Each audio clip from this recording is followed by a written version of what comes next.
potpourris. I like the cinnamon. You prefer lavender. I do like lavender. It reminds me of Klingon women. Does it? No such thing. I always had the idea that they would be really cool if they did like a swimsuit calendar of Star Trek alien women. Oh yeah, huh? Woman, the Vulcan, the Romulan woman, and like a Cardassian woman. Hell yeah. And then that green woman that Captain Kirk hooked up with. Of course, the Orion slave girls. Yeah, man. Those were the. In there. They don't make them. They don't make Orion slave girls like they used to. You know, with those '60s go-go boots and shit. But yeah, it's a good look. It is a good look. Yeah, Star Trek, man. No, I think nothing beats the original. Like the Kirk You ones. like the original? Oh yeah. See, I grew up watching the original on repeats back in the 70s and early 80s. And it was cool, but there was just a lot more boring talky stuff than there was like action or aliens. But I particularly liked the Salt Vampire episode and the one with the giants in the valley where we're beating up on Spock's shuttle. And so the one I don't remember those ones, but I the one I remember was like this there was like a creature that was injured, and it was the Horda. Well, it was like it was magma creature. Yeah. Well, it was silicon based instead of carbon based life form. Yep. And Bones is like, he's like, I'm a doctor, not a bricklayer. I'm a doctor, not a bricklayer. That's my favorite Bones line. That's one of my favorite episodes. And he fixes him with cement. He just mixes some concrete, patches that guy up. I don't blame it. Concrete. You know what else is funny about the old Star Trek? Because all the background actors, whether they're on the Enterprise or just like a bunch of guys on the planet, they're all like just East Coast, like 60s, 50s. Like, yeah, what are you looking at, Moretti? There's no way. Yeah. Get in there and mine the beryllium, okay? Hurry up. Yeah,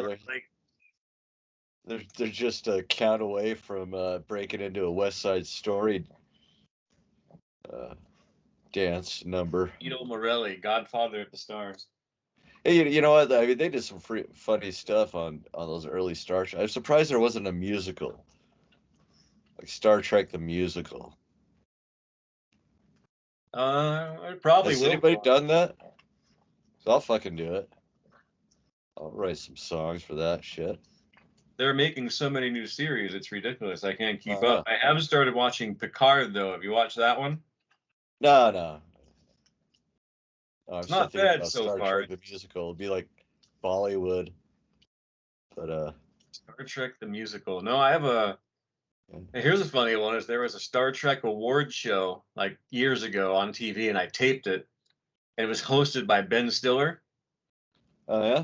And Ben Stiller was hosting it, and they had Kenny G playing music over like visuals of the spaceships and stuff. So it was really 90s. It was like mid 90s, like 1995, totally 90s. And Ben Stiller was like, yeah, all my friends made fun of me at school. He's just opening monologue for the ceremony. And he's like, yeah, they all made fun of me for liking Trek, but who's the dork now? I'm on stage with Captain Kirk, Captain Picard, and Kenny G. Kind of funny. And they actually had an opera singer come out and sing Imagine by John Lennon. It was fucking horrible. It was so bad. There's a big fat lady, too, totally cliche. She came out and imagine all the people. It was so bad. Oh my God. Damn, it was a massacre of that song. It's just speaking of Kenny G, here's how we tie it back into metal. His son, his name's Max. I don't think his name's Max G, it's Gorlick. Did you know that's what the G stands for in Kenny G? Gorlick. That's a cool band name. Yeah, and it's literally spelled phonetically. It's G-O-R-E. Yeah, Gorlick. He comes out and blows out a horn solo over some drums, like double bass. Gorguts, and what's the other one? Gorgasm. Gorefest, Goroth. Goroth, yeah. Gorslut, I think. I can't remember. Yeah. Ricky, Anyways, the Abyss had a band called Gore Pig. It was just him. Do you remember that? no, I don't remember Gore Pig. Not big into the gore thing, you know. I don't like violence. Yeah, Cannibal Corpse is kind of like my exception. Them and Exhumed. There's a few of them, forgot. but You would like Impaled, though. We did talk about that. Impaled is pretty good. Impale is pretty good. I like Aborted. They're quite good. But anyways, Kenny G's son Max Gorlick is a metal guitar player. There you go. Huh? Plays in a prog metal band called The Mantle. It's kind of sort of a progressive, sort of shreddy band, which serves Kenny G right. You know, that is, you know, his smooth jazz would spawn a prog metal guitar player. You know what, though? I mean, I didn't like Kenny G's. I mean, it was just it was the 90s. It was what it was. You had a lot of saxophone, a lot of horn music. Oh, yeah. But he probably got lots of fucking chicks. Yeah. You know, and the wind instruments, you know? yeah, and it's a shame because, you know, I think Jay Beckenstein of Spyro Gyra was equally as smooth, but just didn't have the sex appeal. You know, so. Probably not. Tom Scott, I liked his old stuff from the 70s. You know, he was the Steely Dan sax player. But he had his own band called the LA Express, which was really good. Kenny G just reminded me of something, and I just totally lost it. I don't know. Oh, Michael. I bet he's really good though. Michael Bolton. Michael Bolton. You mean really good in bed? Yeah. No, Michael Bolton. Like he has some kind of like hard rock music. Like that's how he started off. Was like more. Well, that's funny because so Michael Bolton, he's the epitome of like horrible, wishy-washy, romantic pop music of the 90s. Sure. How am I supposed to live without you? Yeah, I mean that kind of bullshit, like just canned bullshit, like processed music, nothing, no balls, no nothing, just no soul, just soulless, like prepackaged music with him singing. I think Desmond Child wrote songs with him. Well, yeah, and Desmond Child writes a lot of good songs, but he also does a lot of that kind of like filler love song stuff, and that's where a lot of Kiss's music came from in the late 70s, like on Unmasked. Oh yeah. And Dynasty. But Michael Bolton, his music's like those romance novels you see in the stores. Harlequin. It's like Harlequin romance music. Like him, but then the music is just, then the names of the books are just nondescript romance bullshit like his songs. But right, like Passion on the High Sea. Michael Bolton helped write Kiss's arguably their biggest hit of the 90s, Forever, which is that ballad, you know, Forever. That's a Michael Bolton song all the way through. He wrote that. He probably wrote it like for them, but they say they wrote it together. Oh sure, yeah. No, I mean that makes sense, and I think Bolton wrote for a few of those guys. Like maybe I am getting them confused with Desmond Child though, because those two. Desmond Child did a lot of writing with a lot of people, and he was a lot of times did a lot of work with Kiss, especially in the late 70s. So he did a lot of that disco pop stuff Kiss was doing. But I think he also wrote some of the more like heavy songs on Animalize, like Under the Gun. I think that might be a Desmond Child co-write. Let me check. I don't remember. I don't think it was, but or I've had enough. Sure. Let's see. Let's look at his list of songs written by Desmond Child on the Wikipedia.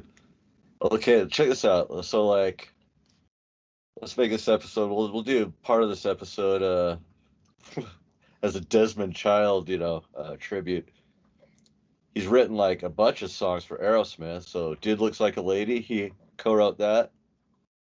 Angel, What It Takes, Flash, Crazy, Ain't That a Bitch. I don't like Aerosmith very much, but what else? He wrote a song for Sebastian Bach from Skid Row. Yeah, well, that's what everybody does when they're stuck in the mud and can't get a song out. They call Desmond, have songs, don't travel. Yeah. It says here he wrote a song for Celtic Frost. I'm just kidding. Yeah, I was just gonna say he wrote a song for Mayhem too. I think it was called Black Cathedral Burning or something, and Yeah. a little out of his usual rubric, but here's a good one for you. Did you know? You know how I rave and rave about Creatures of the Night, the Kiss album, that I think is the heaviest album of all time for any music? Sure. So guess who co-wrote two of the heaviest songs on that record? I'll give you a hint. I got my first real six string in the summer of '69. I don't know who that is. Bryan Adams. Ryan Adams, okay. Brian Straight Adams. Through the Heart. Na, na, na, na, na, na, na. That was before his solo career. He co-wrote Rock and Roll Hell and I think War Machine with Gene Simmons, two of the heaviest songs on their heaviest album, and arguably the heaviest metal albums of all time. Even this is kind of interesting. He wrote a song for Dream Theater. Oh, I think I remember that song. You Not Me. It's a good song. Are Dream Theater from America or Canada? The singer is Canadian, but the rest of the players are New York.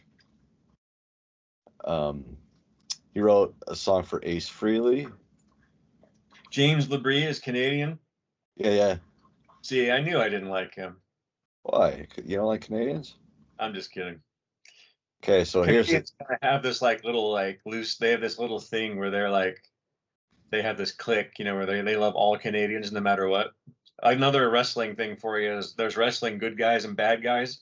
Uh-huh. And if you're in Canada, all the bad guys that everybody hates around the world are still loved and just cheered and lauded considerably in Canada because they're Canadian. So it's kind of a wrestling thing, really. As I'm just kind of waxing for a minute. But also on that Kiss album, Creatures of the Night, that's the one where Vinnie Vincent played on a bunch of songs. But also, before Vinnie came into the fold, he recorded the title track, Creatures of the Night, and that's the first song on the album, and the solo was played. And I think we talked about this before, but Steve Ferris from Mr. Mister. Oh yeah, that guy's amazing.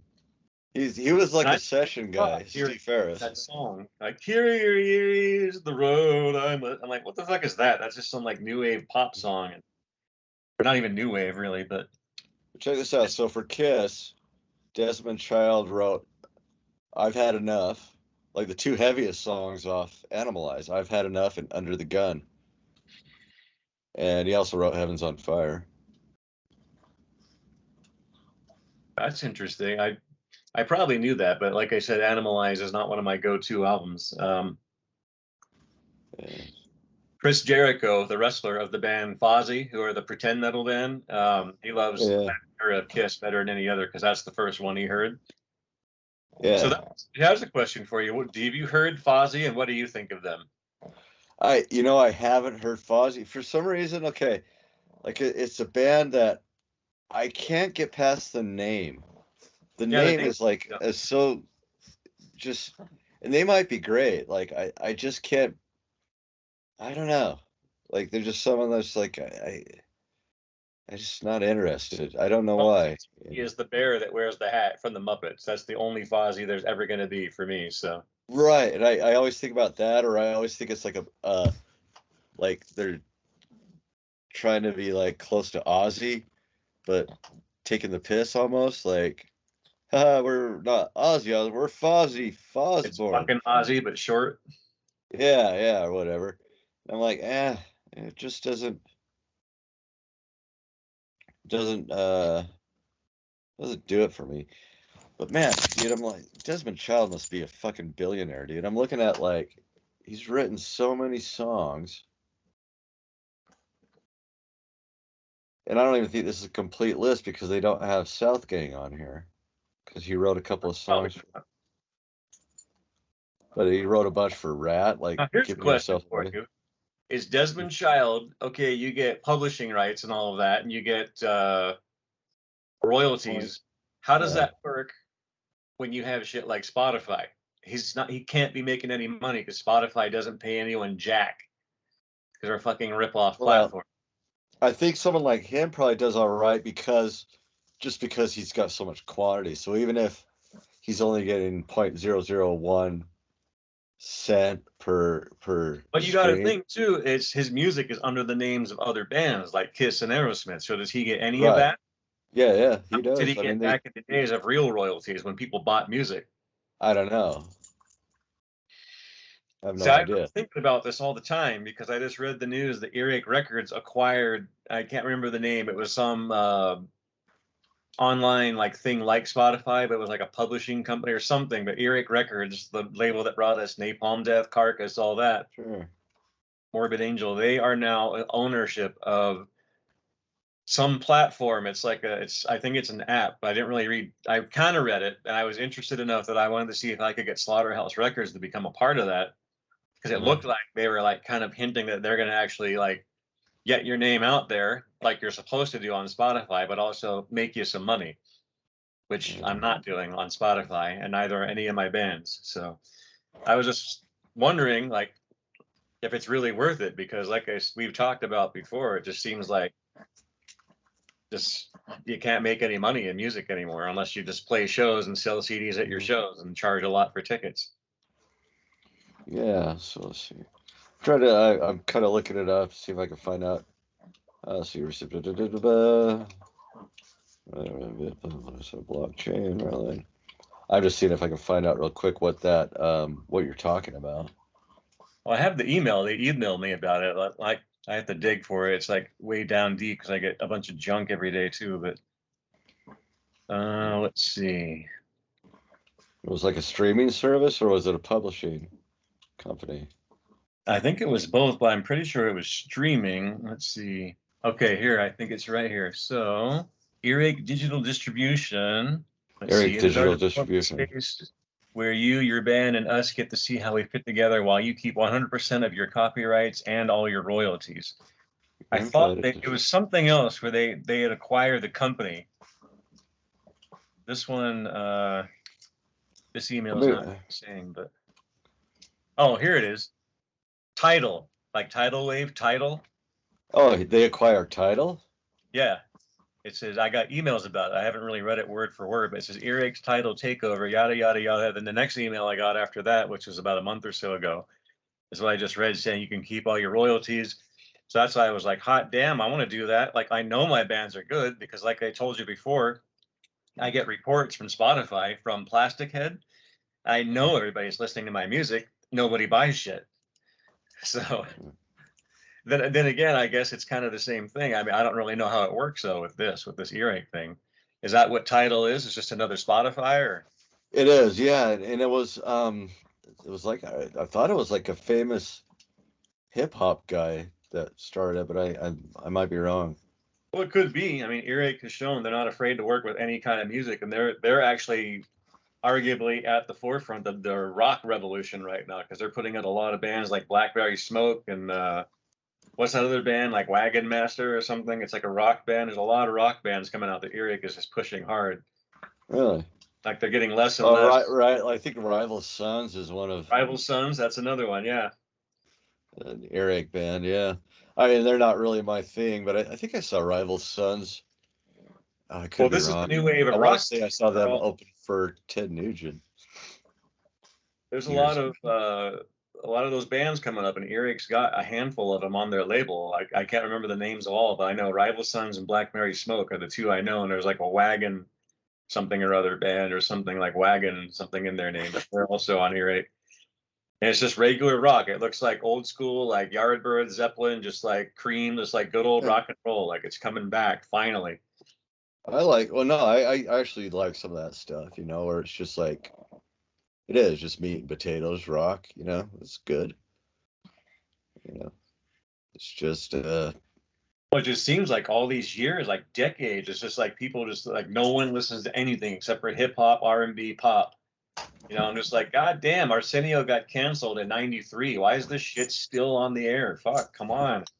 well, Arsenio, man, that motherfucker had great bands on his show. He had Megadeth played I know on it's a funny Arsenio. joke, but for the most part, he also had like any rap and hip hop band out there, including MC Hammer. What else did he have? I think King's X, maybe, or maybe it was might have been Enough's Enough was on Arsenio. One of them.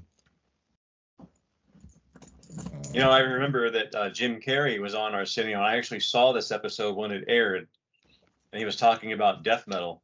Oh yeah. His total facial contortions and like death metal vocal things. It's on YouTube. It's pretty popular, but it's Yeah. pretty. Yeah. He specifically talks about, like, I think in his comedy act, he's talking about Napalm Death is the band that he mentioned. Yeah, that's what he said on Arsenio, but it's funny because he's in or Cannibal Corpse is in the movie with him, of course. Mm-hmm. Ace Yeah. Ventura. Well, that was man, like, talk about like a good break for Cannibal Corpse. I mean, that was how I heard them for the first time. I think that's how a lot of people may have heard him because when I was doing my radio show in the '90s when Corpse debuted, I bought it and I played it like probably in my third hour of my show, and like no one responded and whatever. And a little bit later, they came here to play live, and then all of a sudden, it was like nonstop Cannibal Corpse like request every night. And I think it was around the time that movie came out too, so everybody was on, and I hadn't seen it. It was like I'm like, why is 93, I think. What's that?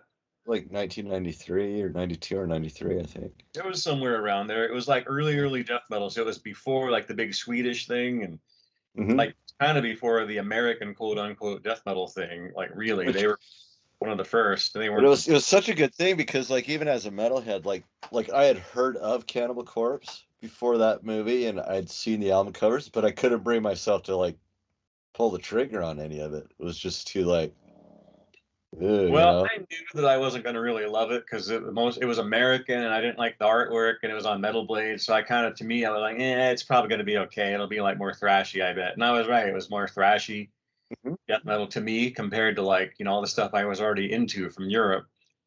But I played it a lot and I played it on the air every now and then and it was no big deal. But then they got so popular that it got to be that if you played it, everybody would call up and request this song or that song because they just wanted to hear you say it on the air. And it was like, okay, well, if I play all these requests, I'm going to be playing Cannibal Corpse all fucking night. So fuck you guys, I'm not playing it. And that's how I got to be like, I'll never play it. And like they were banned from my show because I got sick of those fuckers calling up every night.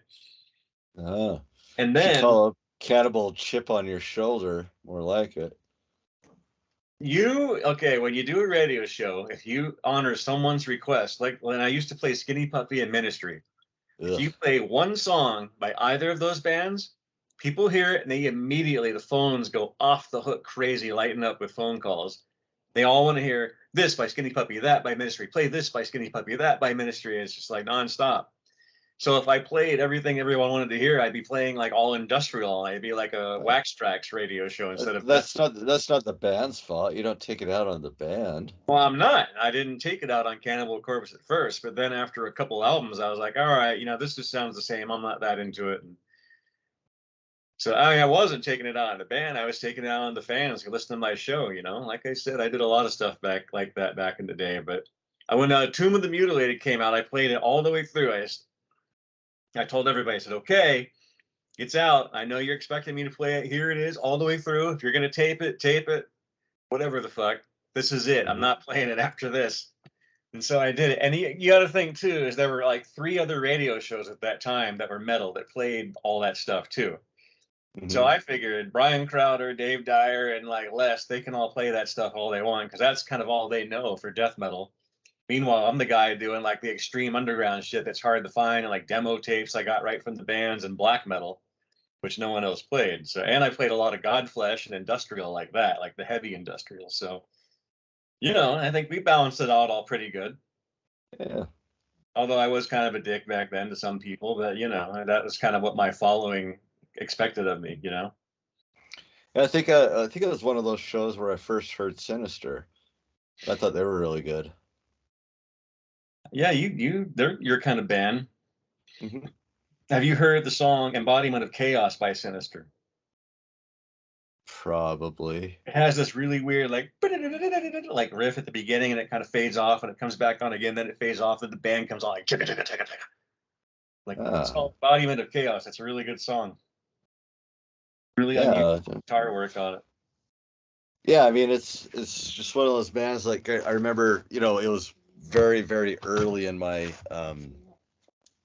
my dabblings in death metal, and it was one that I was like, okay, I could probably get into these guys. That Yeah. reminds me, I sent you all those albums. I'm guessing you Oh didn't listen shit. to them yet. No, no, I didn't know. Usually you tell Revenant, me to check my. Resurrection, Rigor Mortis, none of that. I don't know. I haven't checked the Dropbox in a long time. I told you to check your Dropbox. That's how you listen. Well, you Yeah. can listen this week and then tell me what you think. I really think you'll like Revenant. They were, and Resurrection. They are by definition American Florida death metal. Although Revenant are from Jersey and Resurrection, I believe, are from Florida. But all the ingredients are there, and they're pretty good. Those are some of the bands I do like. Revenant was a little different. They were more from the like a Iron Maiden versus meets thrash kind of motif a little bit. They were Hmm. definitely unique. Resurrection was like pretty much by the numbers Florida death metal, but I kind of like them for some reason. I don't know why. I think because the vocals were a little different too. The vocals weren't like the roar and growl like all the other bands had. It was more like a creator kind of thing. I like that. Yeah, I like the raspy stuff. And Well, they you do a know what? cover of Kiss War Machine on their album too, which always gets points. Florida And you were telling me they only put out like one album or two albums. They just. I'm pretty sure they only did the one album on Nuclear Blast, and they kind of disappeared. But from what I remember, they came back, some of them, as a band called Dead Guy, Dead Guy. which, as far as I know, was a hardcore kind of band. But a lot at that time in the 90s, too, like later on in the late 90s, Mm-hmm. it seems like there was a hardcore punk revival, but it was a lot more influenced by death metal. There were bands like Ringworm and Acme. And a lot of the straight edge kids from around here, when I worked at Discover Card in a call center, they were all into that stuff. So they got into the Dying Fetus and stuff that I would give them. And they gave me like all this stuff like Ringworm and stuff. And it turns out Ringworm actually did a split with Napalm Death. And so I was like, yeah, these are pretty good, man. There's a lot of those bands like Converge and a lot of good stuff. Yeah, like hardcore is But something Dead that I Guy, haven't really. band Resurrection did, I think. But you said what? Hardcore what? Hardcore is something I've never really explored that much of. Once again, it's like something about the name just doesn't resonate with me. I don't know why. Well, there's a lot Um, of bands who you might like because they're a lot more guitarsy than you might give them credit for, even though they're playing a well, more yeah, punky style. because here's the thing: like, I'll check out a band that I end up like really liking, and I'll kind of look them up, and they'll be described kind of as a hardcore or like grind. Like there's a band called Animosity that I really liked. They put out a couple albums, and apparently they were considered more hardcore or grindcore even. I want to say But I recognize that name, but it's been so long, it's kind of a more generic name, but I think I've heard of them. mhm. But they were they just had like all these crazy riffs. They played fast, but then they drop into these like just massive grooves every once in a while, and you're just like, yeah, this is cool. But I just thought I was listening to death metal or something, but apparently it's more core. But I don't know. I think it's just the term core for some reason just I don't know. That just rubs me wrong, and I can't even put my finger on why. Or I end up thinking of just someone like, and I don't hate him, but just like the image of like Cro-Mags. You know what I mean? Just a bunch of like fucking angry muscle guys that will beat you up if you Now, what's funny about look that, at and them I was wrong. going to say that you should listen to the Cro-Mags. Number Well, one, dude, I love Alpha Omega. That's some fucking great metal well, album, there's man. only one guy in the band that's a big dude. The rest just always play without their shirts on. But it's like I think it's Harley Flanagan is the big guy. Uh-huh. But anyway, their first album was called Age of Quarrel, and it was like crossover metal. It was like Agnostic Front, that kind of stuff, Crumbsuckers. It was just Yeah, metal, mostly propane. structured like metal, but with a hardcore ethos to it. So there was like the shouting and like the more fast, kind of chuggy guitar. Mhm. But at their core, they were kind of metal. But their second record, which is called Age of Quarrel, or no, not Age of Quarrel. It was Wasn't it I Alpha think Omega? no, that's like their third or fourth one. Okay.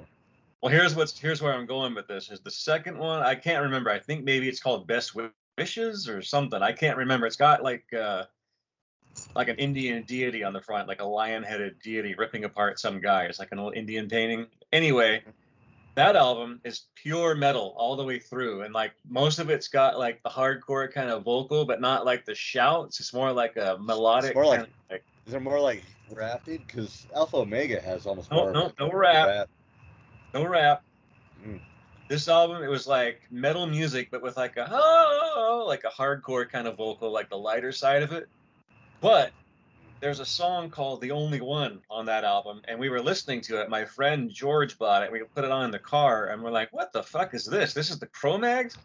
And it came on. It was like this love ballad, this power pop, like metal ballad. It sounded like Armored Saint or like one of those bands that you like. You know, it was like this straight up metal, like dun dun dun dun dun dun dun dun. Not even hardcore at all. The vocals came on. It was like, "I know that you miss," it's like this, like these sleazy like sect vocals almost. And the song is called "The Only One." It was like pure like just metal. Like I'm like, what the fuck? This is Armored Saint. And I think, or not Armored Saint, but Cro-Mags, and I think they disappeared after that for a while. And I think maybe that's when Alpha Omega came out a little later, like a few years later.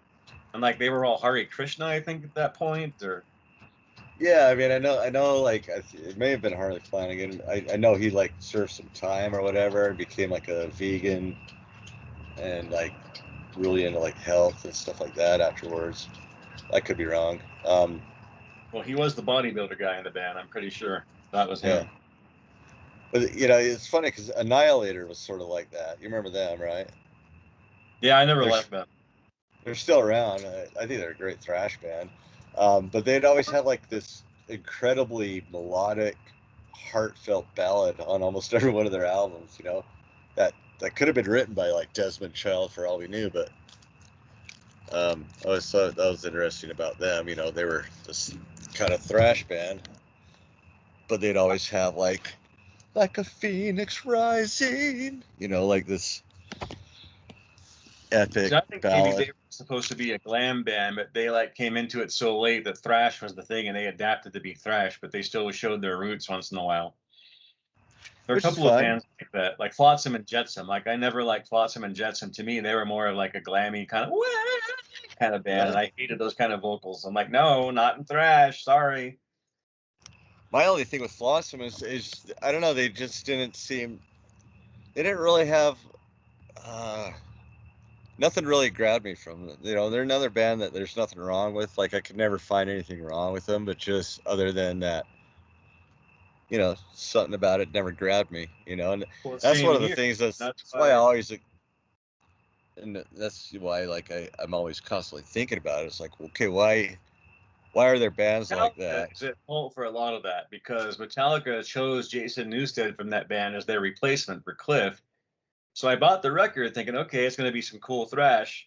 And it really wasn't. There were like one or two faster songs, but the vocals, I just hated the vocals because they were just, yeah, yeah, like shut him up. Fuck that guy. And there's lots of fretboard wankery, like solos. I wasn't into it at all. Really? But I might guess have to what? check them out Everybody, again because that's what's what that? I remember. I might have to check them out again because I just remember like not being like really blown away by like any of the like guitar work or riffs. You know, like for Well, whatever they reason, got like really nothing grabbed popular me. for a while, and that's I can't Oh, I remember. I think know. when Yeah. their second one came out, they did a cover of Elton John's "Saturday Night's All Right," and they got a video out, and like that's when all the metalheads around here started liking them. And I remember going to see Prong, who weren't known yet, and this is when Prong was still like a really good thrash band before they got into the My Fist, Your Face, Chugga Chugga stuff. They were a great thrash band, like they were unknown. But I went to see Prong at the Speedway Cafe in downtown Salt Lake, but Flotsam and Jetsam were opening.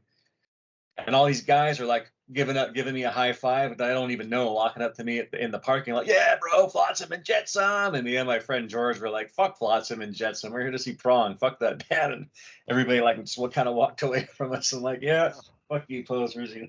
All right.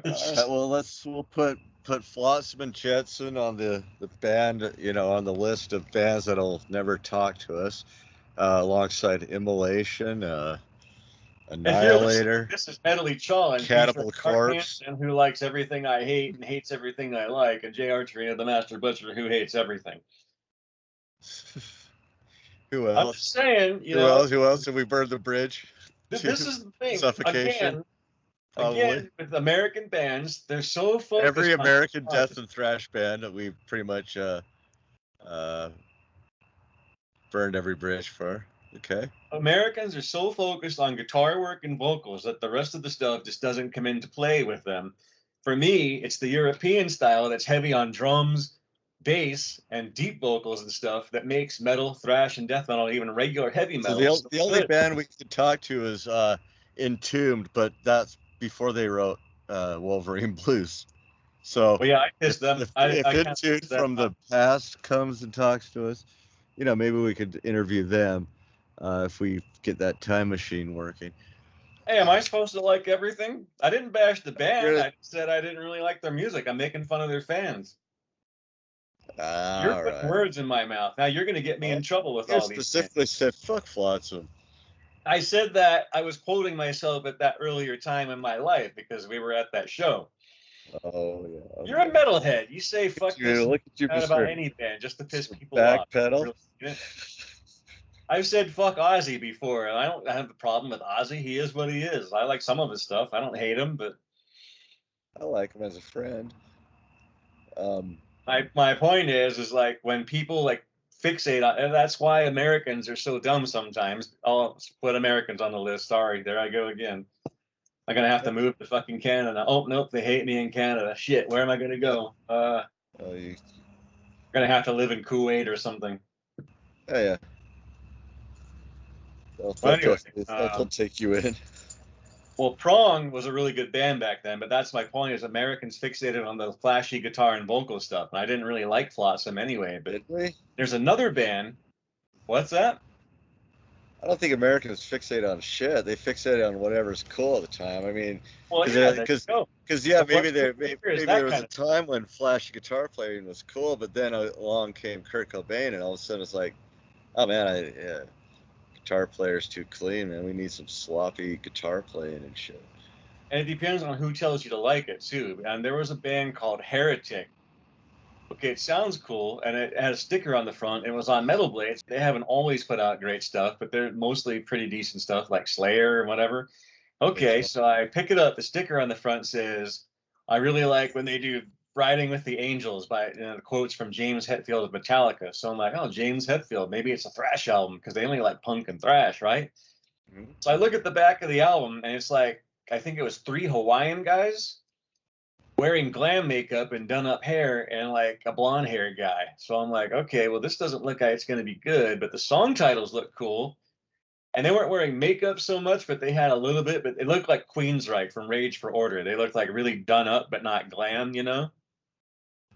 So I buy the record and it's fucking terrible. It's just like basic, boring ass kind of not so glammy, but like Guns N' Roses kind of rock. I wasn't into it at all, so I took it back and got something else. But that just goes to show that you can't always trust people in bands to tell you what's good either. And to my knowledge, that band Heretic never got past that first EP that they released. I'm checking it out right now. Let's see, Heretic, American heavy metal band from L.A. Let's see, they were on Metal Blade. Probably paid James to make that comment on the sticker. Discography: Breaking Point, 1988, Metal Blade, Roadrunner, Time of Crisis. They actually put out a album in 2017. Let's see. And let me ask you this, going back to the topic of hardcore, did you like other bands like, say, Carnivore? I always thought Carnivore was more thrash. Well, Peter Still used to be the singer. They were a good band, but they were very crossovery, but still remained in the underneath the umbrella of metal. But they were from New York, where there was a lot of hardcore influence, like Agnostic Front, Cro-Mags, all that stuff. So here's the thing with Heretic: the singer was Mike Howe, who joined Metal Church, and then after they broke up. Well, there you go. I had the album for like 5 minutes. You're thinking of Death Angel. No, they're all Filipino. I'm thinking of Riding with the Angels. It was like 6 songs, if I remember. Yeah. Yes, I mean, yeah.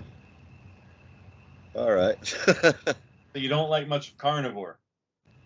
I haven't heard too much of them. What I have heard, I liked it. You like Typo Negative at all? No. Really? Neither do I. I was certain you were going to say, yeah, I love Typo Negative. I mean, I don't hate them, but it's just like I'm not into that really. I'm not really into gothic-y, doomy stuff, really. I did see them open up for Queensryche, and here's the thing: like when they opened up for Queensryche, they threw a shirt out in the audience, and I caught it, right? And it had two nuns doing a 69 on the back. Obviously, I couldn't take that home, so I gave it to my friend. But now I'm thinking like that was a very, very rare shirt that if I had it today, I could probably sell it for a lot of money. There's my Typo Negative story. Yeah, you should. You should have just kept it and like said this was actually thrown to me by Peter Steele at a concert in Salt Lake on this day. No way to prove that. But you know what's funny is I bought. Well, the only way to get one of those shirts was to catch it from because you would never have been able to wear that shirt in Salt Lake, especially with your mother. I didn't even dare bring it home. But that's the thing, like it was a shirt that they never sold. Like you could not buy it at the merch desk. You had to, they were special. So like if I had one of those shirts, that's the proof that you caught it, because that's the only way to get one of those shirts was to catch it from yeah, you should have kept it. Yeah, it would have been worth a lot, especially now that he passed away, you know. And yeah, what was it? It was Peter Steele, Typo Negative. I never got much into them either. There was one song they did that I kind of liked. It was called Suspended in Dusk. It was a bonus track from the Bloody Kisses sessions, I guess. Mm-hmm. And everybody used to call me at the station and want me to play Typo Negative, and I'd always be like, nah, fuck off, they're lame now. I used to play Typo Negative before when they first came out because it still sounded like Carnivore, kind of. Mm-hmm. It was just like brutal New York metal, so I was playing it, and then after that Bloody Kisses record came out, they were totally going for the goth edge. And I'm sorry, but like a 6'7" muscular guy from New York going, forgive her, she knows not what she does. Like, yeah, that's not too goth for me. I'm gonna pass on that one. But then they got really popular, like mostly with girls. And I'm not talking about Peter Steele, but I'm just saying they got. You know how we were talking last time when my show is lost now that we did last week, but we were saying how we both kind of hate it when things get really popular and people like it just because other people like it, and that was Typo Negative. Yeah. Because you had girls that don't listen to metal suddenly like saying they like metal and they'd say Typo Negative and they couldn't name any other band. And you're like, okay.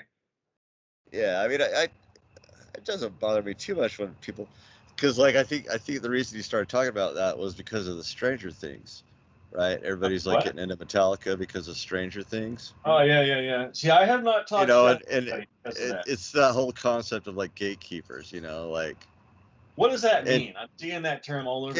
What the fuck? Is that? Am I a gatekeeper? Is that what you're saying? Yeah. So someone like you would be a gatekeeper for like. So I'm like, fuck you poser, get out of here. So like, so if a bunch of like. So this is like a woke kid, high school like high school jocks with Letterman jackets started wearing like Burzum t-shirts and stuff like that. Well, that's what happened with Metallica back in the 80s. When I was a jock, I saw jocks listening to Metallica. That's when I knew it was time to move on. Exactly. Right. That's gatekeeping. That's basically like, fuck, you either leave or you either abandon that band that you liked, right? Or you try to keep people away from them. You know, that's kind of gatekeeping. Oh, fuck yeah, I'm a gatekeeper 100%. Yeah, and I'm not. Like, to me, like... That's because you're one of the posers and I'm keeping out. Yeah, I'm a poser. So, like, to me, like, whatever gets kids into metal, like, so all of a sudden, like, yeah, every kid watched Stranger Things and now wants to fucking... Well, you know Master what? Puppets, which is a great album, dude. Master Puppets is badass. Like, I don't care who likes that album. Being a gatekeeper. Okay. What? I cut you off. Go ahead. No, I was just saying, like, yeah, it's a great album. No matter who likes it. Like, I don't care if like, dude, like if fucking Obama comes out and like, it's like, oh, Master Puppets is a great album, great killer riffs, you know. Like, I don't like Obama, I don't like anything he likes, but I'm like, well, I don't care. It's not gonna make me stop listening. So for me, it'd be if Trump came up to me and said, I like Napalm Death, I'd be like, go fuck yourself, Trump. Yeah, or you'd be like, fuck Napalm Death. I can't have I don't him know. I anymore. would never say that. I'd say fuck Trump before I abandon Napalm Death. They wouldn't like him either, so that's why I know I'd be in good company. Bad example, but I know what you mean. Oh, yeah. Yeah, Barney's a commie pinko. But Get the fuck out of here. yeah, Fuck no, all of Barney's that. Barney's Fuck a commie, all dude. that. He'll tell you that. But Well, anyway, here's what I might take, and we did cover this last week, but like I said, last week's show got vaporized by no fault of my own, thanks to Skype. But um, I know everybody's throw talking Skype about, under the bus. huh? Go ahead and throw Skype under the bus. Blame That's where they Skype. belong, because they fucked up my. We had a over 2 hour show last week, and it just disappeared because Skype is No, a malfunctioning piece of crap. I paid for So, that one next morning. so anyways, Metallica, Master of Puppets. I know there's some kids at work, these young kids at my work, who are like getting into it, and they all like rap and hip hop, like all good kids are supposed to these days. But they're getting in the metal because I play it so much, and now they watch Stranger Things. They're like, "Oh, do you have that one Metallica record?" And I'm thinking they're gonna say like Load or something shitty that's gonna piss me off. I'm like, they're like, "It's the one in Stranger Things," and I know that because everybody's talking about it. I said, "Oh, Master of Puppets, yeah, yeah." So I put that on, and then I say, "But listen to this album, Ride the Lightning," and they're like, "Yeah, dude, that's sick. I like that." And to me, that's cool. If I can get one more teenage kid away from rap and hip hop and into metal, then fuck it. I don't care if it's Metallica's on Stranger Things. That's great. That's awesome. I'm not going to talk shit about that at all. Yeah. If they're in earnest getting into it and they're really into it, that's cool, no matter how it happened. But when you have people who are just saying, "Oh yeah, I like everything," and like, "I like this, I know that song," like, "Oh fuck yourself. You don't like everything. You like my Nobody likes dick." everything. I call people like that musical. They're just musical trash compactors. They're not though. They don't. They just say that because they don't want to talk about it because they really don't like anything. They just listen to what's on the radio. They can't talk music with you. That's why they say that shit. Right, Like, right. oh, I like fucking Well, what's no, that yeah, name? it's avoiding. Beyonce. Like, oh yeah, I like Beyonce. And like, yeah, fuck Beyonce. Beyonce's awesome, but Shut you're up. You did not you're say thinking of that. All right, you're Lizzo, off dude. this show. What's Dustin's phone number? I can That's get it right. for You you. better be quiet. No, it's Beyonce's great. You're thinking of Lizzo, the really No, I'm chunky thinking of one. Beyonce. Really? Dude, Yeah, really. she does a cover of Rose Royce's "Wishing on a Star." That's amazing. Yeah, fuck her.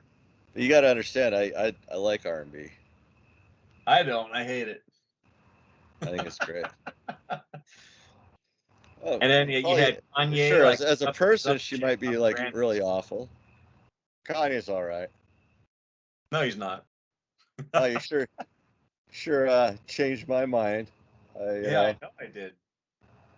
It's easy to change the mind of a Trump supporter who likes R&B.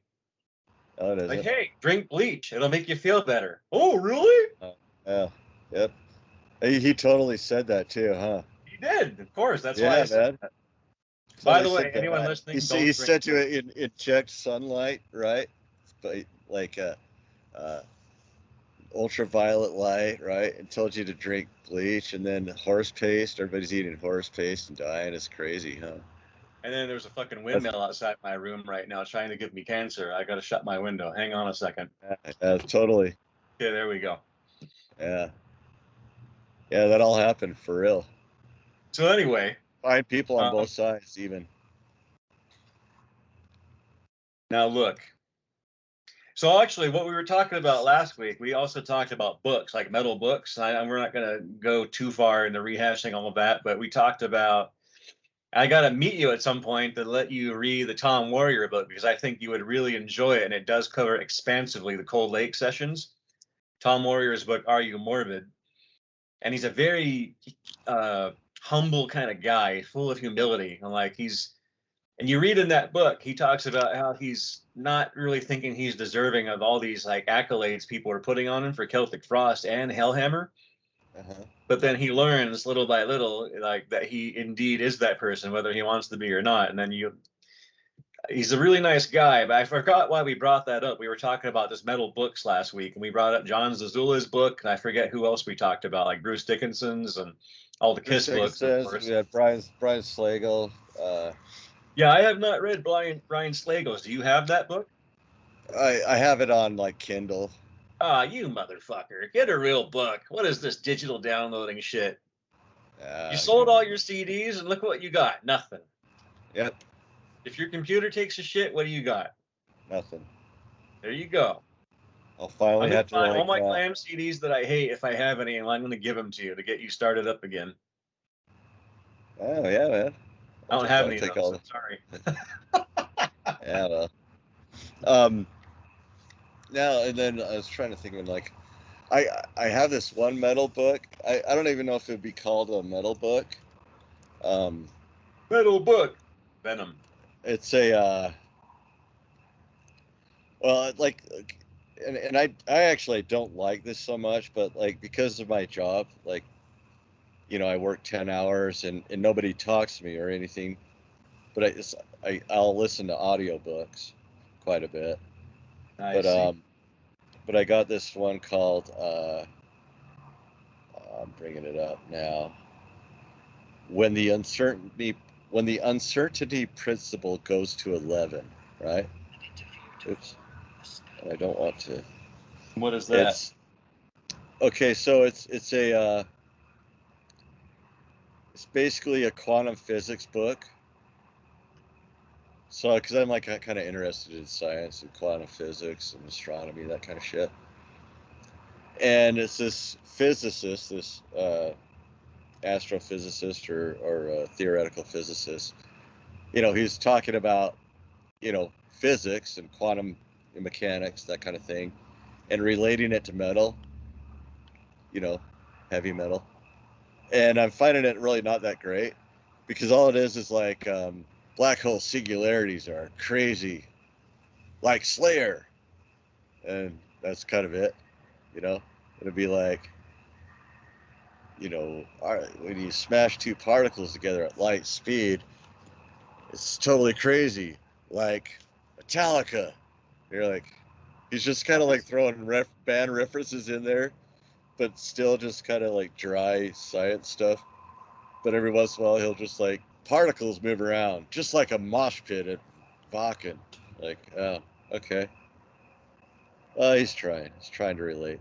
But anyways, I don't know if that counts. That is, so the guy who wrote the book just throws out metal references. Yeah, but they're almost like kind of unnecessary, you know. It's just like, you know, when he split the atom, he created, you know,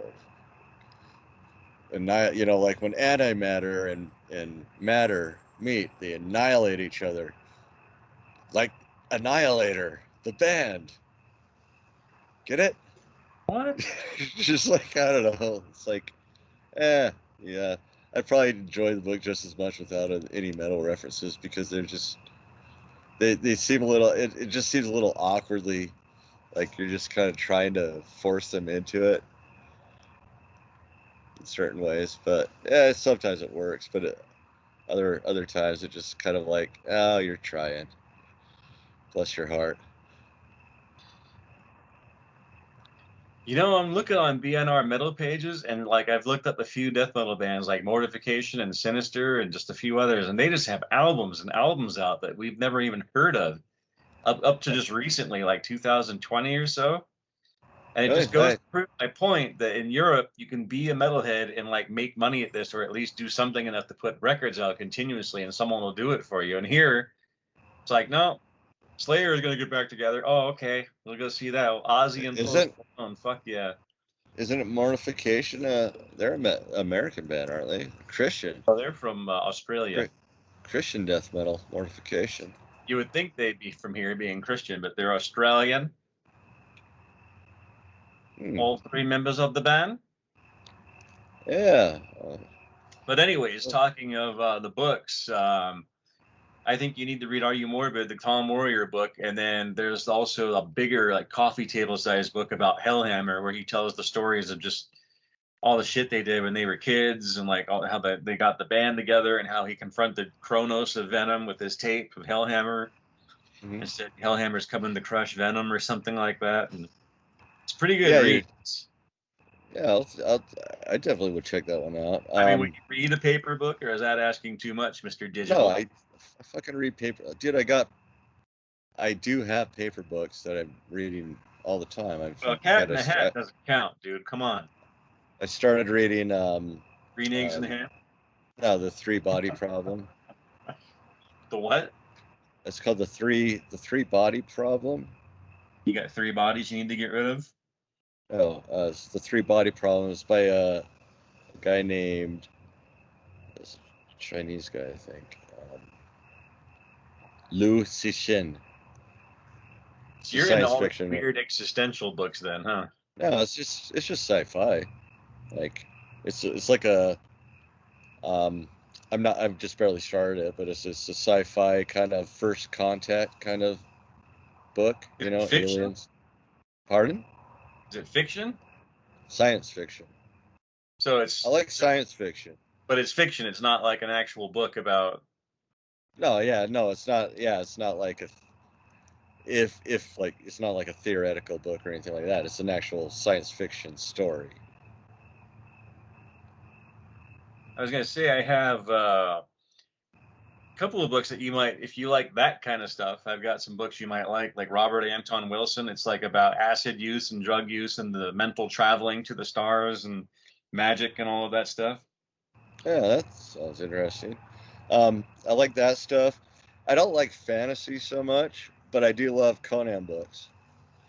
Like you mentioned that before. Like I read every one pretty much. Really? My favorite is Conan the Rogue, and I think that was Steve Perry, which not the singer for Journey. He wrote a Conan book. But a guy named Steve Perry wrote Conan the Rogue, if I'm not mistaken. Is that a Journey song? No, that's in life. No, okay. Conan the Rogue was John Maddox Roberts, but there's a guy named Steve Perry that wrote some Conan books, but it's not Steve Perry from Journey. I'm making jokes, but I actually know who you mean. Steve Perry wrote a couple of Alien books too, based on the Alien movies, but they were adaptations of comic books of the Alien series. And his daughter, Stephanie Perry, wrote books with him too. Huh. Okay. Yeah, I know who Steve Perry is, although it's funny to think that Steve Perry of Journey is like, I know. What is best in life? Should have been gold. Crush your enemies any way you want it. By Crom. Anyway, yeah, I like the Conan books. I read Conan books and I just couldn't get into it. I'm not a fantasy guy though, but I like the barbarian because I figured that would be cool, just like getting into castles and stuff and killing a witch and stealing. Yeah, well, but I couldn't get in. He's like the ultimate kind of misanthrope, you know, like misfit. You know what I mean? So like as like just a awkward loner kid, you're just like, okay, that's the guy I can look up to, you know. He's a badass, but he's always, you know, he doesn't fucking, you know, doesn't need anybody. Look at this. I'm looking at blabbermouth.com. It looks like Buckethead has reported 10 of his most important guitars have been stolen. Was that you? No, dude. I would never steal anybody's guitar. I want to go on to Blabbermouth too here. So let's see. Slipknot, Corey Taylor. Blah, blah, blah. I don't care about that. Mudvayne singer falls off stage while singing Not Falling. That's good. Yeah. Oh, shit. Kerry King's new band is crushing and, quote, on par with Slayer. Here's the thing about Anvil. Why is everybody so into Anvil doing documentaries of them? Why are they that interesting? They were like a boring heavy metal band that never made it from Canada. Like, you've never seen Anvil, the story of Anvil. Like you'd have to watch that to know why. Obscure heavy metal band from Canada. Well, you'd have to, like, I don't want to explain it to you, but you'd actually have to watch it. It's pretty interesting. Well, I've heard it's just sad and all that from people. It is. It's actually, I mean, but it's sort of sweet too. You know, it's a kind of a feel good documentary in a way. But you know, it's not because like it's interesting. Not because they're an interesting heavy metal band. It's just their story is interesting, you know. Now, is it just me, or does Chris Reifert from Autopsy suddenly become Rob Halford? because I can't tell the two apart visually. I don't follow Autopsy. I'd love to hear like Rob Halford sing Autopsy, like Shit Fun, and Rob Halford vocals. Ah! Shit Fun! Huh. Or like Chris Reifert doing Judas Priest. You got another thing. Come back. Yeah, maybe. What else do we got here? There's just really no good news. They mostly have a bunch of shit that's like. Loudness shares music video for new single. Oh yo. King's X releases new single. You like them, don't you? I love King's X. There you go. But I also love Loudness too, and it's cool that they got a new one coming out. You know, that's funny, 'cause Loudness is actually a really good band. I had that album, Amazing. Thunder in the East, was such a good record. It was the only one they ever released here in America through a distributor, and everything else is just Japan only. No, they released Thunder in the East. They released Hurricane Eyes. Their album, or not their second, but the one Soldier after of Fortune came out on the label here. But then after that, that just didn't happen anymore. But I know they had at least three albums in the U.S. through U.S. distribution. Because they even had an American singer on one of the albums. They had Mike Viscera sing on Soldier of Fortune, that album. So it wasn't just Thunder in the East.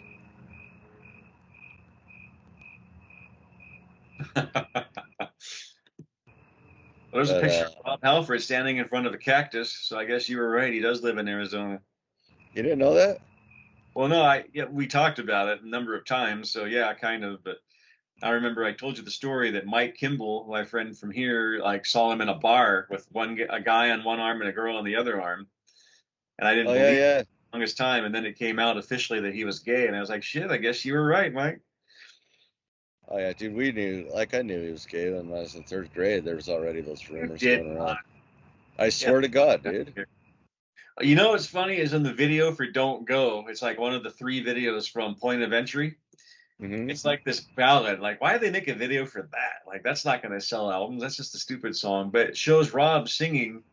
And even my friend Mark back then, who was a huge Priest fan, was like, it looks like he's singing the KK Downing, because it showed KK Downing walking away and Rob singing to him, don't walk away.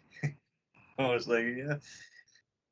All I know is like all you have to do is just watch the video for Hot Rockin' and the idea of like how could you not think you know. Well, whatever. That's true. I mean, yeah, they were the only guys in the gym. They're all wearing white T-shirts. Yeah, you know. What do you think of Goatwhore? I talked to you about that band because the singer of that band used to sing for a band called Paralysis that was a great death metal band, but I'd never really heard much Goatwhore, but I don't think that I would like them from what I know.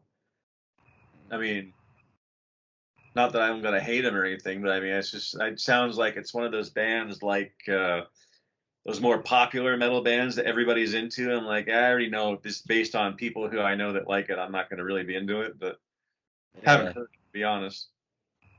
Why do you ask? I just scrolled past a Blabbermouth thing. Yeah, there's nothing much on Blabbermouth, but then all they do is have like clickbait anyway. It's all they go for the clickbaity thing, but yeah, there's that Halford by the Cactus. Was pissed. Let's see.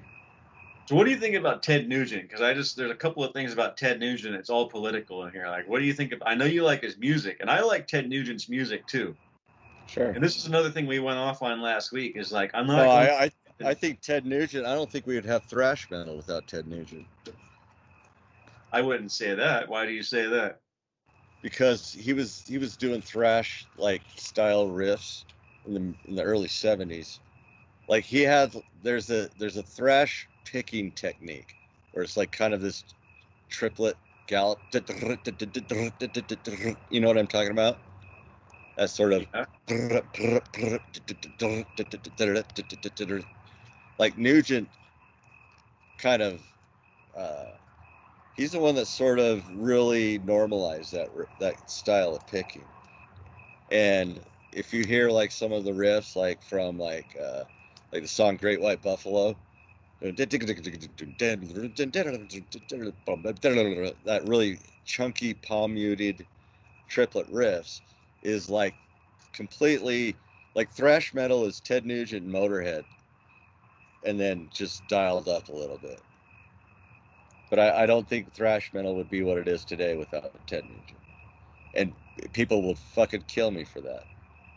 Well, they will, hate because Nugent he's so bad. completely ostracized because of his political stance and the fact that he hunts animals and stuff. And this is something we talked about last week too. Is I've got friends who voted for Republicans, or they still have guns, but they don't shoot people with them. They just go out and shoot like trees or tin cans and shit or whatever and targets. Yeah, like 99% of people that have guns don't shoot people with them. Well, yeah, I mean, but people are being ostracized. Like, you can't say Burzum on Facebook or your account's taken down. It's like, what the fuck? You knew what anyone thought really in their head, which nobody does know about anybody. But if you knew, you probably wouldn't talk to anybody, because everybody has dirty thoughts about this or that, whether it's racial or hateful or sexual or whatever. The shadow self. Ostracize recognize it. Society completely. And I'm not saying to forgive Nazis or anything, but at the same time, because your friend likes Burzum or because your friend owns a rifle or likes Ted Nugent, I don't think you should completely 86 them and unfriend them on social media and not talk to them in real life. I mean, it's getting ridiculous. And music needs to be at the center of a lot of it. Sure. Like, it drives me nuts. It's like, I liked that music before I knew that this guy was an asshole. Like Gene Simmons and Paul Stanley, I'm always going to be a #1 Kiss fan. You know, and look at Eddie Trunk. You know, he's been like a close friend of them and done nothing but support them, like in more ways than anybody has. And they completely ostracized him because he criticized a few things about them. Sure. I got to say this too. Let me say this. Speaking of Kiss, here we go again with Kiss. Paul Stanley has a solo band that he's like taken around also. Mm-hmm. And something came up on my Pandora station, my Kiss station on Pandora. I was at work one night. I'm like, what's this? This is a Kiss song, but it sounds different. It's not from a live.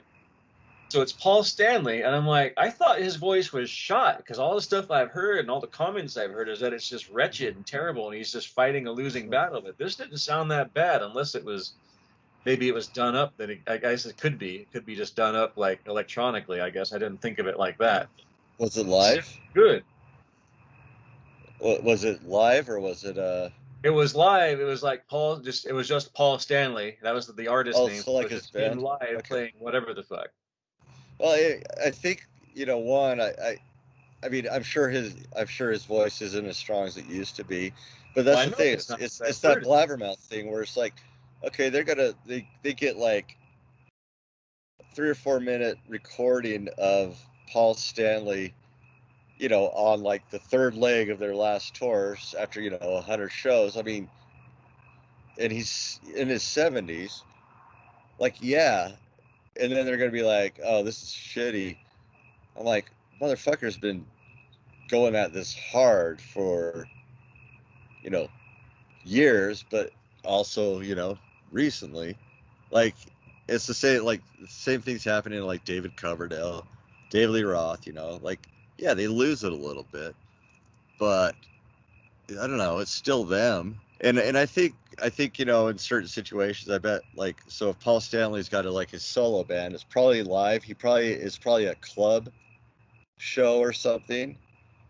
And, you know, it's probably one of those things where he does every once in a while. So his voice is well rested and he could probably do those just fine, you know, like, but I think when you're touring, like, and playing, you know, 4 or 5 nights a week, I just don't think most young people's voice can't handle it, much less, you know, someone like, you know, in their 70s.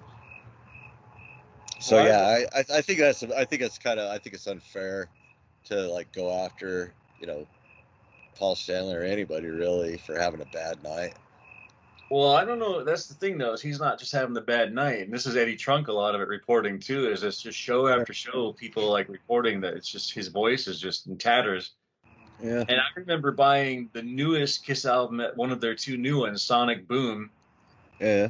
And I listened to it, and then I listened to the second disc with all this, like, modern updates of old Kiss classics. And I was like, what's wrong with his voice? Is he trying to sound gravelly on purpose? And it was shot. And then I started reading all the news about how his vocals are just gone. And I was like, yeah, it's really prevalent on that album. It's just crazy. But then this live thing, I'm guessing it had to be doctored up because it really sounded like spot on perfect. I'm like, there's nothing wrong with his voice.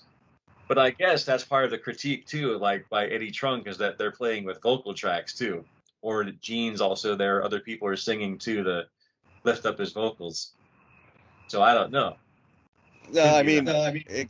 it could be, like I said, I mean, that guy has been at such a high level vocally for so long, you know, I don't think it can, I don't see how you you know, could do that like for a couple hours a night every night. That would no, you shred my can't. vocals.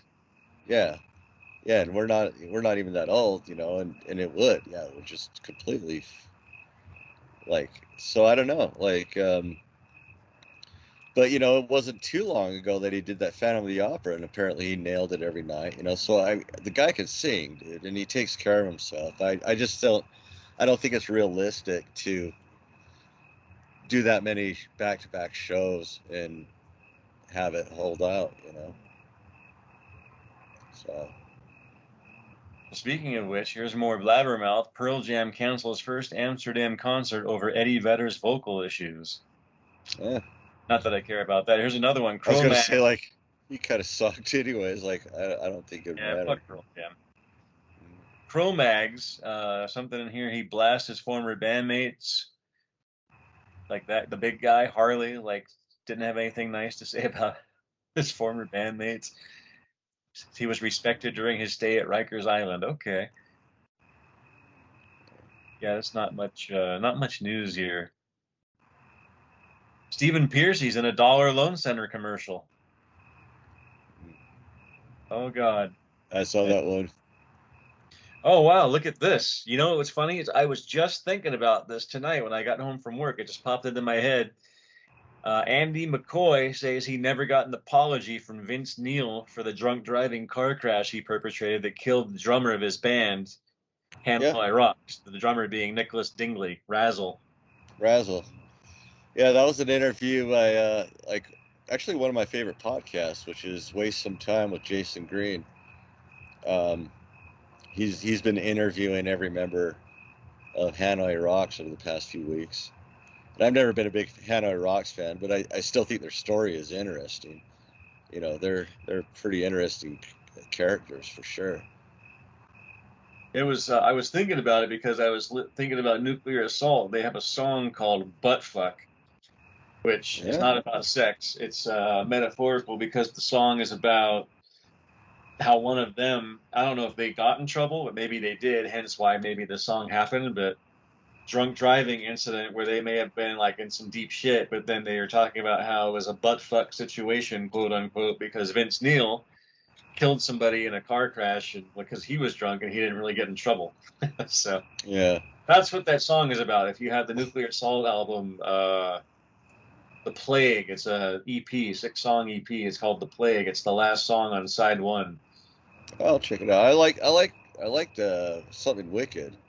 That's one of my You favorite need to listen to some older Nuclear Assault because they actually have a lot of good stuff. You would like Brain Death, the song. It's like a really long acoustic intro and just a really good thrash song. Yeah, who's what's that guy's the name, the bass player? He's like in every New York Danny hardcore Lilker. thrash band. Danny Luker, yeah. Yeah, He's an Brutal interesting Truth. dude.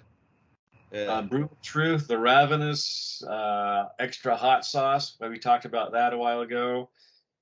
I can't remember what else other than Nuclear Assault, SOD, of course. There's been a couple other death metal bands that he was. I think he partook in Necrophagia for a minute, or maybe it was Ravenous. It was some of the bands from guys from Necrophagia that was with him in this band called the Well, Ravenous. I don't know. He's been and in that. that'll be an interesting you know, speaking of metal books, he has a book out now. Does he? Uh yeah, Dan Loeffler. It's called Perpetual Conversion. Basically 30 years and counting in the life of a metal veteran or something like that. That would be an Uh, interesting read because he has been everywhere. yeah, and he's dude. Talk about like guys like that I think are really interesting, man, because they just got into it and never stepped away. You know what I mean? And it's almost Yeah. like he's in a state of suspended animation too. Like he never changed his look really either. It's just Oh. people like that are super interesting to me because like I mean as much as I love metal, I mean there's weeks where I'm just like I'm not in the fucking mood, you know, and I'll listen to something else or I won't listen to any music, you know, and or I don't want to even look at the guitar, right? It's like fuck, I don't want to play guitar. I don't even want to look at it. It makes me sick. But you get guys like that just like, you know, maybe they have those things, but they muscle through it. But like, there's been so many times I've walked away from music, you know, just like, I can't do it right now. But guys like that, you know, just they're so focused and they're so like true to the whatever vision they have, you know, they're just keep at it. Like it's so that book would be really interesting to me. He You know? also was pretty vocal about a lot of stuff. I think he came out and made a comment about Ghost, saying everybody needs to lay off because they're a good band. But I remember when Metallica came out with the Black Album, they were getting like massive shit because everybody hated it and said they were selling out. Little did they know what was to come. But I think Danny came out and said, "Hey, I think it's a killer album. It's a great album all the way through. It's not thrash really, but it's a good hard rock album." Sure. And it is, you know, and like and it, you know, we need people like that to say stuff like that because listen, man, like you can't like it's great when you have those bands like AC/DC, right? That you know what you're gonna get, you know, every time. But man, like I know just from being a musician myself, like, and I use the term musician loosely, like the idea of that I'd have to play everything that, you know, wherever I was at when I was 13 or 14 years old is insane to think about, you know. I mean, I think I'm more true to that than a lot of people, but the idea that you can't experiment or, you know, sometimes like I said, I mean, there's sometimes like the last thing I want to hear is metal. You know what I mean? Just even though it's my favorite music or whatever, you know, you're just like, like it's not doing it for me right now. I need something else, and you do something else, and I think even if you're a musician, you have to be able to, you know, and we talked about that. Like maybe it'd be better if Metallica wanted to do Load and Reload, maybe do a pseudonym, like do it under a different name or something. But who cares? Like I don't know. It's just like whatever. Just you know, like Well, they thought they were. you need to get those wiggle worms out somehow. You know. They thought they were doing the right thing, but they were kind of lost and just following what the Yeah. labels said at that time. And then that's what they Right. did say in anger too. And they'll tell you like that. You know, there was so much inner turmoil in the band and everything that you know they might have just been phoning it in or they didn't even know what direction they were going in and it does it kind of seems like those albums seem kind of disjointed and a little like half-hearted is almost how I describe those albums, you know. But you know they also did the Lou Reed thing, which I can't even bring myself to sample, you know. I'll just leave it as it is, but fine, you know, like I think when you reach that level, you know, like they don't have to play music ever again. So just the fact, like when a band gets to that point, the fact that they'll even release music, I think is kind of a testament to them because they don't have to lift a fucking finger the rest of their lives, right?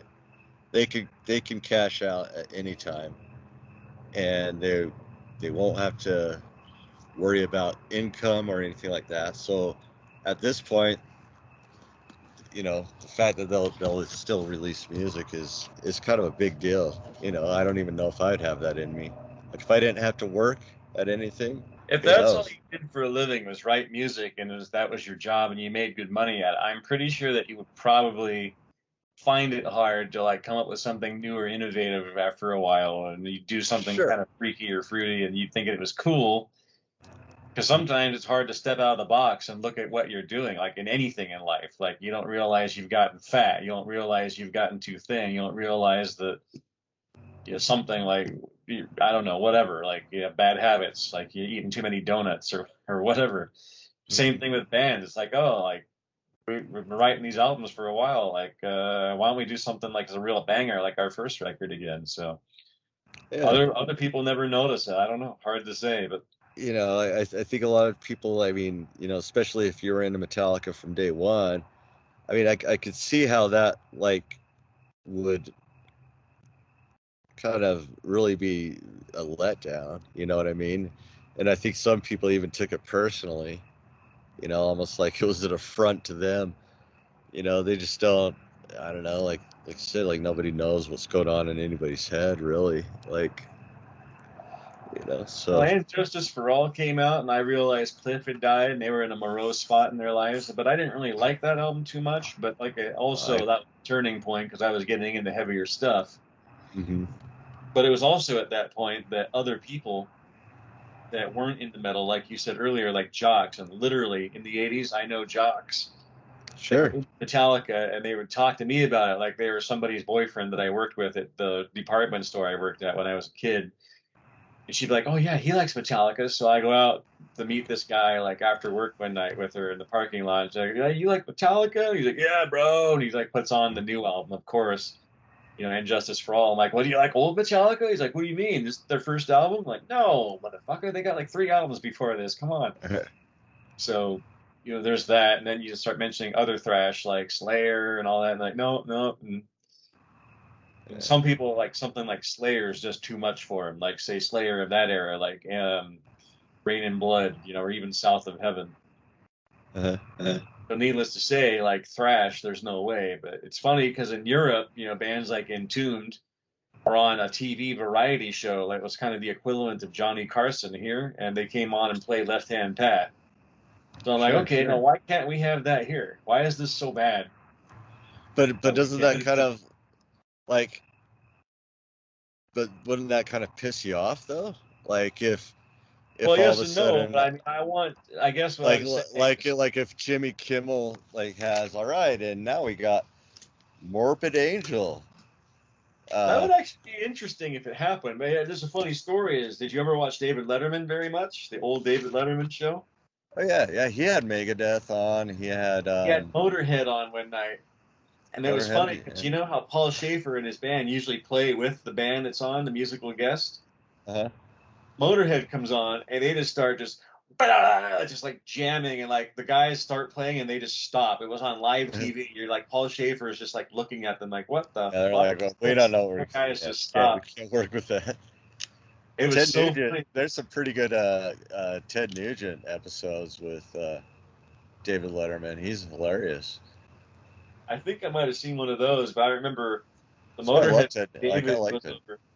Huh? That's one of the reasons I like Ted Nugent is because of his personality. Not even his music. Like he's just so just wild. Well, I remember David Letterman went over to see Lemmy, how he talks to the band for a second before they go off the air, and he was just like scared shitless to talk to Lemmy. And he's like, "Oh, yes, so this is your new album? You're all right, mate." I'm Yeah. like, yeah. And he's That's okay. Everybody, good night. And I was like, that was so funny. And Yeah, there was, but Lemmy is like, from what I can tell from everything I see, he's like one of the most genuine, nice guys to ever well, walk the yeah, but planet. you got to figure somebody like David Letterman, who's used Oh to like yeah, it's Van gonna be Morrison terrifying. and shit, probably scared to death to even talk to someone with long hair and a bullet belt, let alone after seeing them perform like that. It's, But you know um, what? Like, what's interesting is like maybe you would like maybe this would piss you off because like maybe Morbid Angel and Jimmy Kimmel would be kind of weird, but like they were on. Um, you're familiar with Adult Swim, right? yeah. So there's like Adult Swim did these kind of like things where it's like bands playing in front of fish tanks. So like the band is playing in front of a green screen, and it's just like an Vaguely remember aquarium. something like that. And Morbid Angel did one of those. So like they're playing like Steve Tucker stuff. So they're playing like um I what is it? Um, Architect and Iconoclast or whatever, like off their newest one, and like Garden of Disdain, and you're just like seeing like a pufferfish float by, you know, while they're playing this like brutal. I liked it, Did they but I play mean, for that, or was it just like a live excerpt they just give to them and they just patch it together? no, they actually perform like, and I think they even did like a little sit down interview, but I don't think Trey has like he doesn't do interviews anymore. Like it, finding an interview with him is like fucking impossible. He seems But like he's a pretty shy guy. well, like I think I told you before, there's like a really interesting interview. There's a podcast called Scars and Guitars, and this dude he interviews his mom, Trey Azagthoth's mom.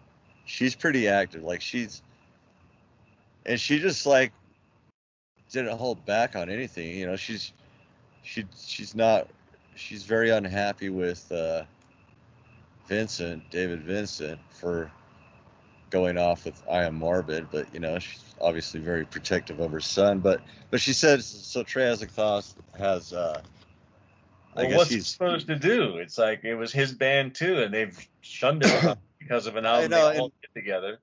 and the interviewer kind of tried to sort of take that route, like, you know, he's like, well, to me it's like now we have like two great sort of bands, you know, like there's uh you know, that can kind of carry on the legacy.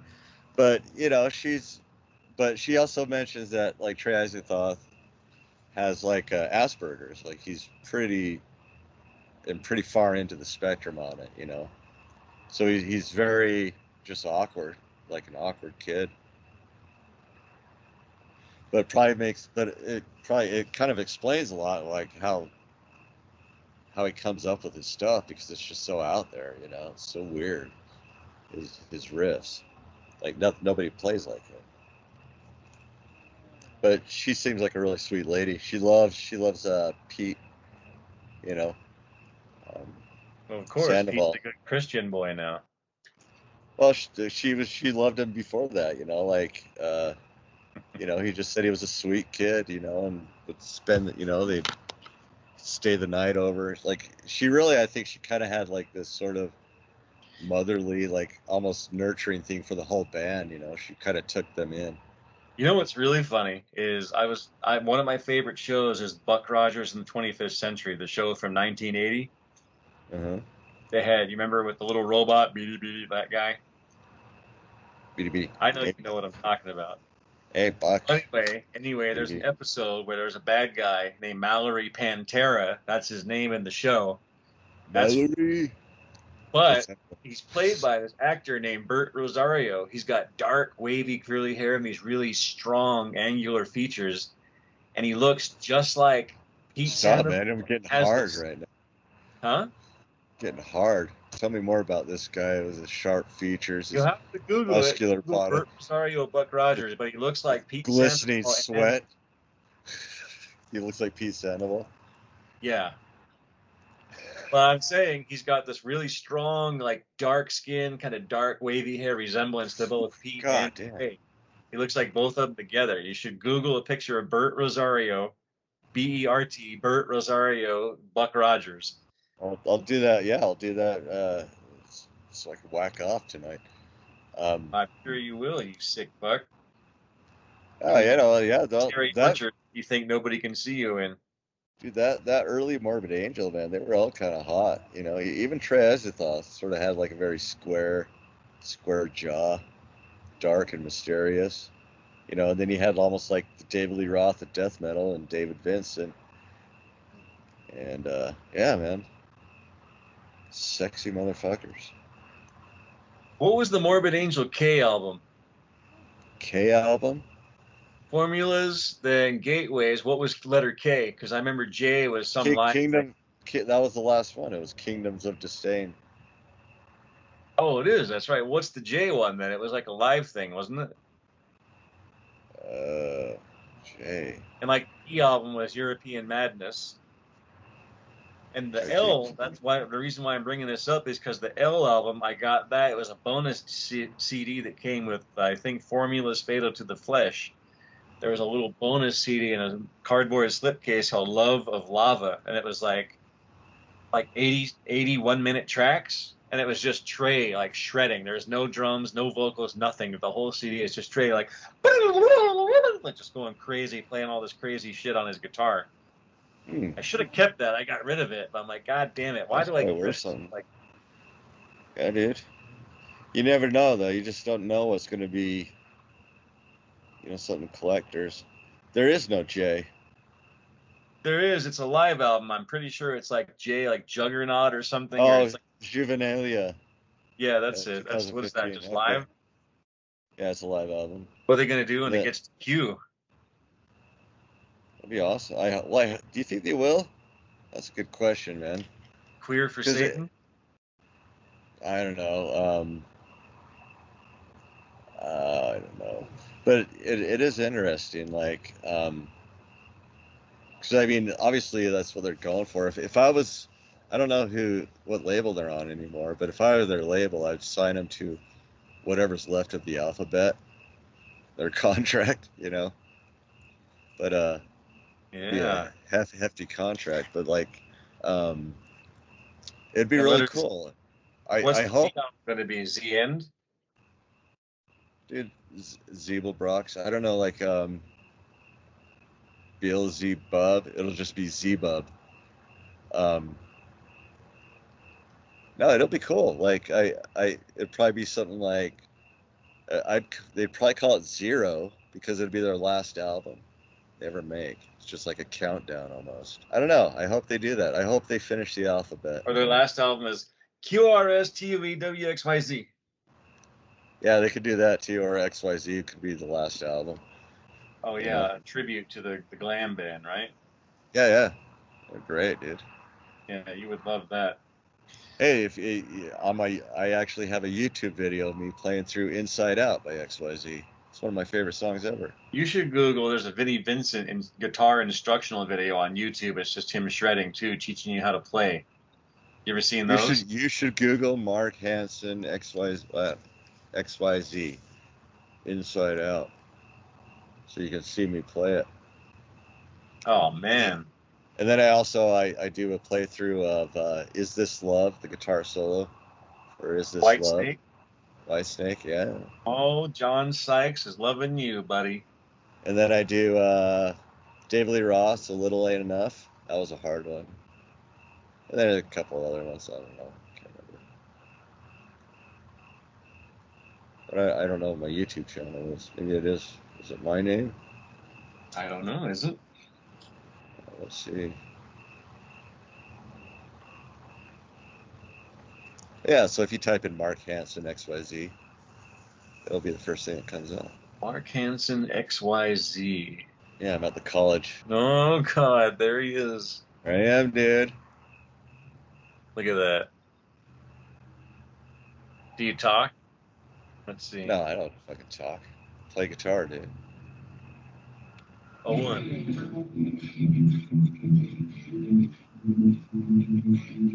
man. It's not gonna sound too good coming through there. Listen to those hot licks. Alright, dude, you should check out the solo, man. I kind of nailed it. Well, I've never heard this song in my life, so I wouldn't know. Haven't? No. You should have, because I heard it first on Z-Rock, just like fucking.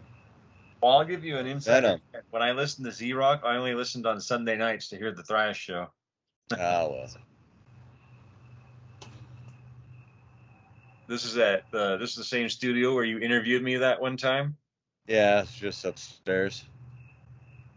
So, I mean, it's in the same building. It's not the same room. We got a good almost 2 hours in, yeah? No problem. I still hear outside noises. I heard a high-speed chase a while ago. And oh, yeah, well, it's because eventually, after about, like, an hour, I'm like, I need a cigarette. I'm just too much for you. You got to have that nicotine, huh? Mm-hmm. Whatever. This Monday, I'm being interviewed by a guy who's making a documentary about the Salt Lake City metal scene. Oh yeah. He asked me on Facebook. His name is Jake. Is the guy from Visigoth?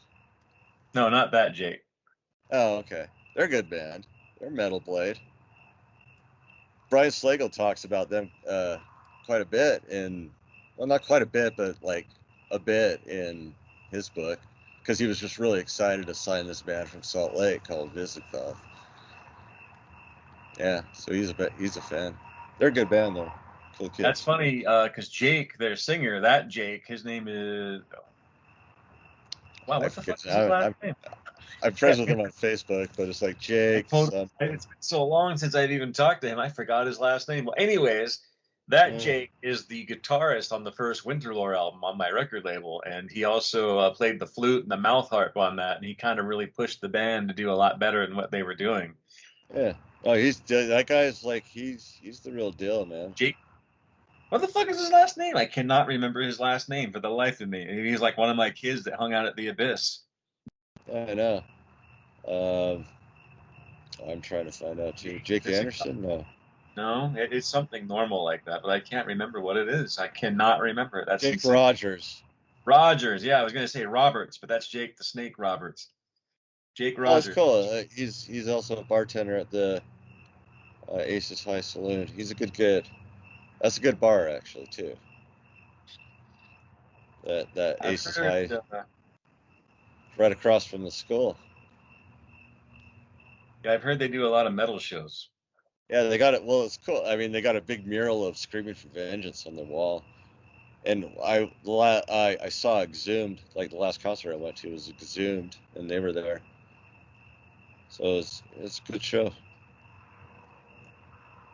Yeah. Well, anyway, this guy is not that Jake, but he's doing a documentary about the Salt Lake metal scene. I'm not sure who's all in it, but I know I'm in it. Apparently, I'm guessing. Well, I don't think they could have a Salt Lake metal documentary without Cat 5, so they better hit up Dustin. Oh yeah. Well, that's all I'm going to talk about. Yeah, you better. Yeah, just. Whatever. I'm going to go. Mark Hansen does an XYZ playthrough. You guys, here's the website. Okay. Look it up. It's www. .youtube.com. Well, anyways, that's going to happen Monday before I go to work, and I'm not 100% sure what the premise is, but he said he only needs me for like 20, 30 minutes. I'm like, okay, I guess it's not going to be very long, but I guess that's, I don't really know what the premise is, if it's like hardcore or just metal or everything or what. I think he said it was a metal documentary, meaning it's probably going to be me and Kevin Kirk and possibly Brad from Raw. I don't really know. I have no idea. All I know is I'm going to be interviewed for it, so. All I want to do is get you on the phone with the immolation guys and let's bury the hatchet, right? I don't have a hatchet. My whole goal is to get you to like these guys. I don't hate the band. I have nothing against them. They're just boring death metal to me. It's just like average, run-of-the-mill, like guitar virtuoso death metal from America. It's not my thing. They're not bad. They're good at what they do. I just don't like that stuff. We need to get you back on in the good graces of American death metal. Yeah. Well, then they got to start doing heavier, more raw shit. Dude. Get rid of the click pads. Get rid of the damn overproduction. Get a different vocalist or two. Dude, you guys need to start playing shittier. Yeah. You know? Fuck that, dude. We're not doing dream theater here. This is death metal, goddammit. Yeah. But yeah. Why put it's not meant to be watered down. Forget what you heard at Morrisound. That's not death metal. That ain't watered down. Totally watered down. It's a fucking ocean up. They're in Florida. Florida's sinking into the ocean as it is. That's why. Fuck off. Scott Burns is your daddy.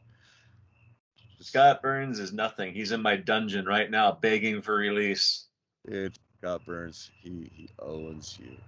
We'll have Scott Burns. We'll interview him. He's a nice guy. Hey, we'll do that. I'll be like, why did you fuck up all these band sounds? He didn't. He made them better. He figured it out, dude. He figured out death metal. That's why the Swedish stuff is all just, it's good, but it's just mud. You like mud. Mud's fun every once in a while, but every once in a while you want to not And Scott splash in Burns is mud. using Slayer times 20 out of his studio, but not Slayer. So. Yeah, well. Anyways, on that Now you note, me. All right. So yeah, and then you're like, anyways, call's over. Okay, I win. Bye bye. I win this one. Last word. I am going to